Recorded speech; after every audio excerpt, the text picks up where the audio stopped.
गिलतियों छठा बाब। ए भाइयों, अगर कोई आदमी किसी गुलामी में पकड़ा भी जाए तो तुम जो रूहानी हो उसको हिल्म मिजाजी से बहाल करो और अपना भी ख्याल रख, कहीं तू भी आजमाइश में ना पड़ जाए। तुम एक दूसरे का भार उठाओ और यूं मसीह की शरीयत को पूरा करो, क्योंकि अगर कोई शख्स अपने आप को कुछ समझे और कुछ भी ना हो तो अपने आप को धोखा देता है। बस हर शख्स अपने ही काम को आजमा ले। इस सूरत में उसे अपनी ही बाबत फ़ख्र करने का मौका होगा, ना कि दूसरे की बाबत, क्योंकि हर शख्स अपना ही बोझ उठाएगा। कलाम की तालीम पाने वाला तालीम देने वाले को सब अच्छी चीज़ों में शरीक करे।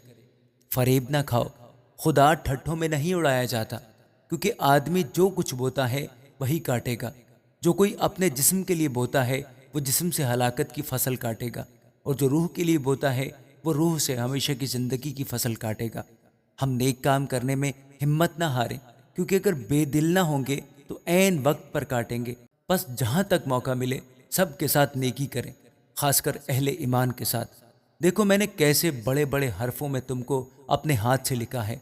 जितने लोग जिस्मानी नमूद चाहते हैं वो तुम्हें खतना कराने पर मजबूर करते हैं, सिर्फ इसलिए कि मसीह की सलीब के सबब से सताए ना जाएं, क्योंकि खतना कराने वाले खुद भी शरीयत पर अमल नहीं करते, मगर तुम्हारा खतना इसलिए कराना चाहते हैं कि तुम्हारी जिस्मानी हालत पर फ़ख्र करें। लेकिन खुदा ना करे कि मैं किसी चीज़ पर फ़ख्र करूं सिवा अपने खुदावंद यसु मसीह की सलीब के, और मैं दुनिया के एतबार से, क्योंकि ना खतना कुछ चीज़ है ना मखतूनी, बल्कि नए सिरे से मखलूक होना। और जितने इस कायदा पर चलें उन्हें और खुदा के इसराइल को इत्मीनान और रहम हासिल होता रहे। आगे को कोई मुझे तकलीफ ना दे, क्योंकि मैं अपने जिस्म पर यस्सु के दाग लिए हुए फिरता हूँ। ए भाइयों, हमारे खुदावंद यस्सु मसीह का फजल तुम्हारी रूह के साथ रहे। आमीन।